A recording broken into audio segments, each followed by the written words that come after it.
Are you bored with the ever increasing rise of AI and things? Yeah, I know I am. So it's nice to be able to sit down and try to debug something simple. I bought these from Amazon. They were literally a £5. They came with a remote control, which clearly is using an RF technology, although it's visible to my eye, so visible RF, who knows. But they're just not working. I was almost about to install them, but I thought I'd give them a test, and I discovered that it needs a bit of lead wangling. That's the technical term to get it to work.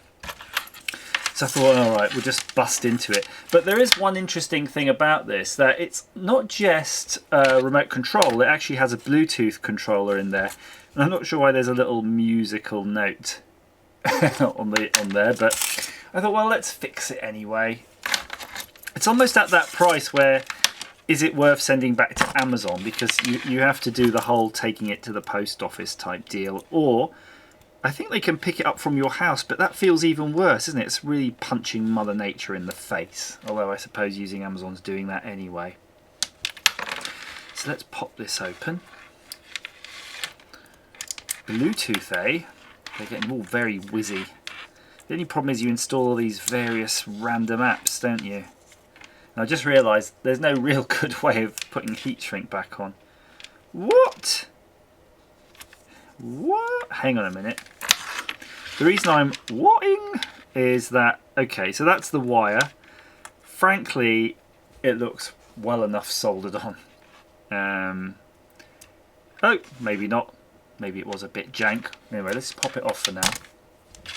It's just this board is just kind of fascinating, because if we zoom in, that's about the limit of our zoom, you can see those are the wires that go to the lights, and the lights have different colours. So obviously by powering these in different ways, you can generate those different RGB colours.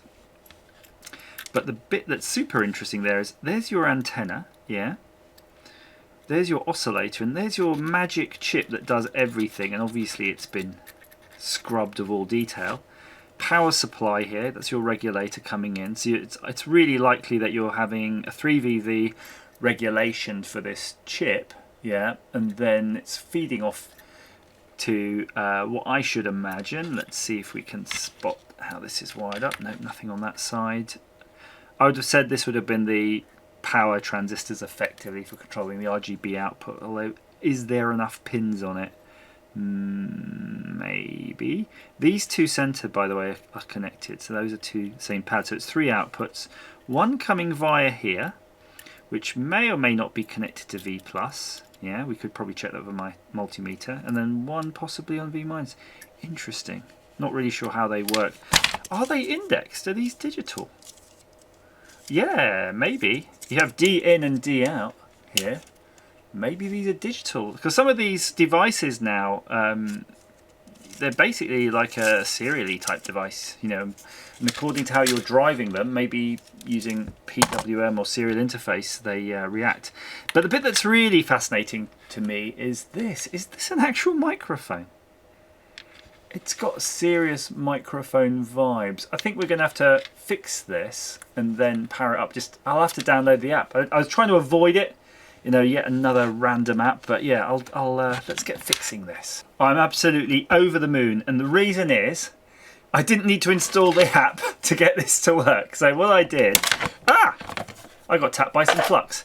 I repaired the board, which was just pretty obvious. I didn't even film myself doing that. It's just a bit of solder, and you've seen me doing that before.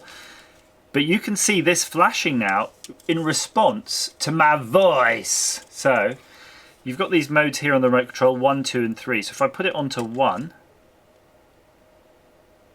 and then I start, well, hello. Well, 1 doesn't seem to do anything. Maybe it's 3. Hello, have I broken you already? Oh, I think it's the this thing.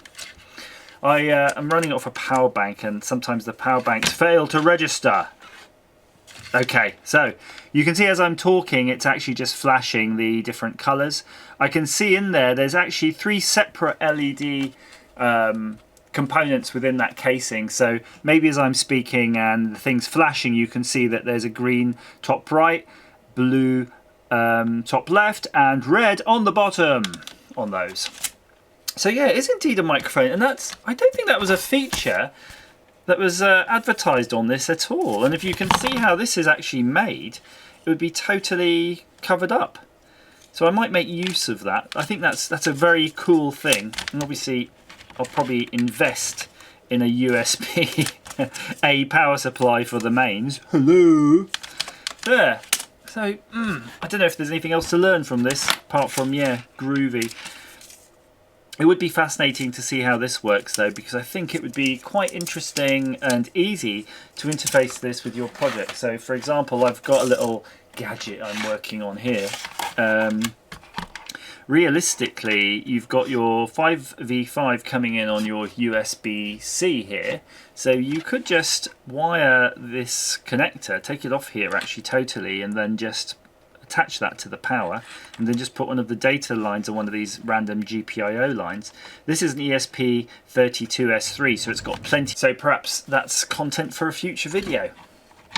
Who knows? Right, and in the meantime, I'm going to probably peel this label off and stick it somewhere so I don't lose the special QR code. Though I suppose I could always look back on this video. If you've lost your QR code for your flashing LED lights, that'll do you as well.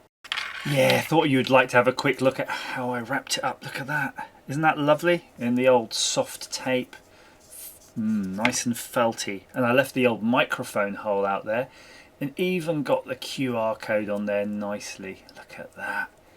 Could even put a little bit of a cable tie on there for some strain relief if one really cared about it. That's some good fixing. Thanks for watching.